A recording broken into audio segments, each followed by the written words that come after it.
Good tidings may not always make the headlines. Luckily for our David Pogue, there was enough good news this past year to fill a whole newscast. Good morning. Now, you'd never know it from the headlines, but 2022 was a great year for good news. I don't just mean the big stuff, like gas prices dropping 37% since summer, the biggest climate bill in history, or NASA deflecting an asteroid's path 7 million miles away.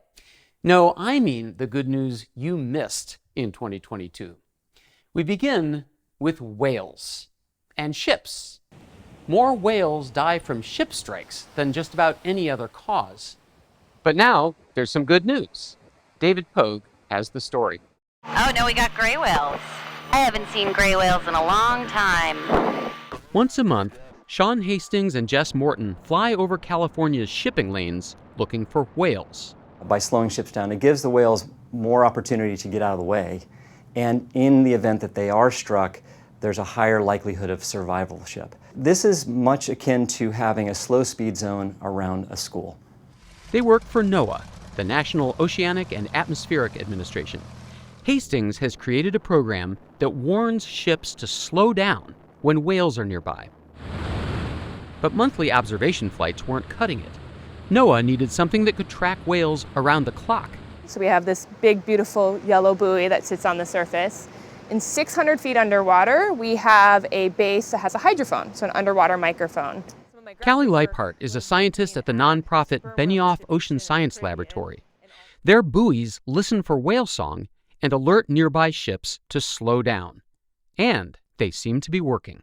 We have seen a reduced number of confirmed vessel collisions in the Santa Barbara Channel. So that's a win in my book.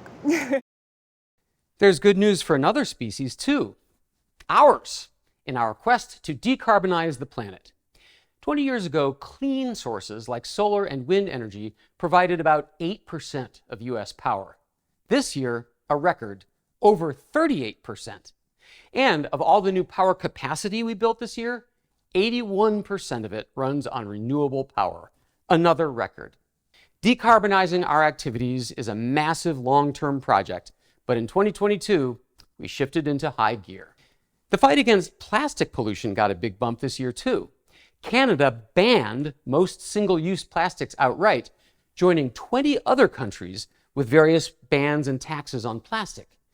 Amazon is phasing out its hundreds of millions of plastic shipping envelopes in favor of paper ones that you can recycle and they biodegrade. Colgate developed a fully recyclable toothpaste tube and then gave away the formula to its competitors. But you don't have to be a huge corporation to make a difference. Just ask Sheila Moravati. When my little girl was about 3 years old, we kept going to restaurants and she kept getting these 4 free crayons that would go in the trash. And I kept thinking to myself, this is bizarre. Why are we throwing these things away when so many kids would just yearn for one crayon to call their own? So she started crayoncollection.org, in which restaurants donate the abandoned crayons to underfunded schools. Restaurants in America throw away 150 million crayons per year. These are made of paraffin wax and they do not decompose. Since we started Crayon Collection, we've already collected over 22 million crayons, and we've set a Guinness World Record for the most amount of crayons collected and donated in one day. What was the one day? You had a special event? Yeah, we collected 1,009,500 crayons and donated them to 700 teachers right here in Los Angeles Unified School District. Remember these headlines? Ebooks will kill off printed books. Amazon will kill off bookstores.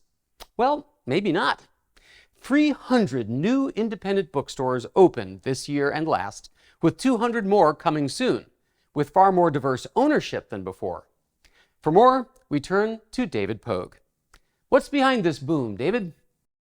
Thank you, David. And nobody can answer that question better than Derek Tompkins and Karen Smith of the Kindred Thoughts bookstore in Bridgeport, Connecticut.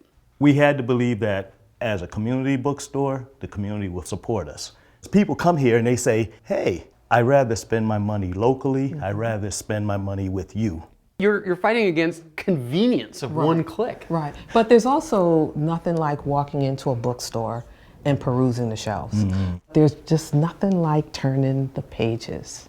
This is a way to escape and find your way outside of your walls and explore, see. Well, guess what? We got something that'll make those walls disappear for a while. Right. Thank you, David. If we wanted to report all the good news of the year, it'd take a year. For starters, we'd tell you about how 2 of Charles Darwin's notebooks, stolen from Cambridge University 22 years ago, were returned anonymously this year in a pink gift bag.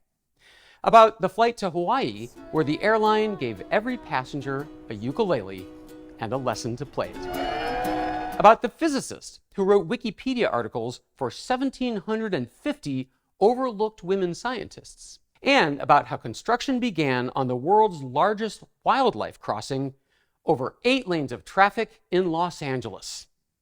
But instead, we'll conclude today with an update. David Pogue reports from Santa Rosa, California, in the ice rink built by local hero and Charlie Brown cartoonist Charles Schulz.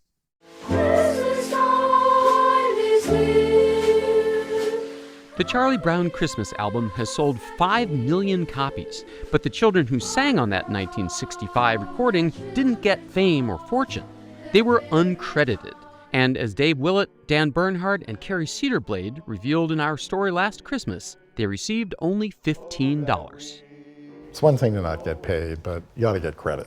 But a viewer who works at SAG-AFTRA, the TV Actors Union, saw our story and got in touch to say, I've been looking for these guys for 12 years.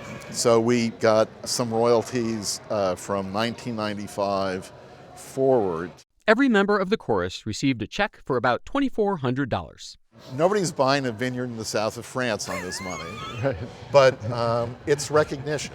We've got the record set straight, and I'm very grateful for that.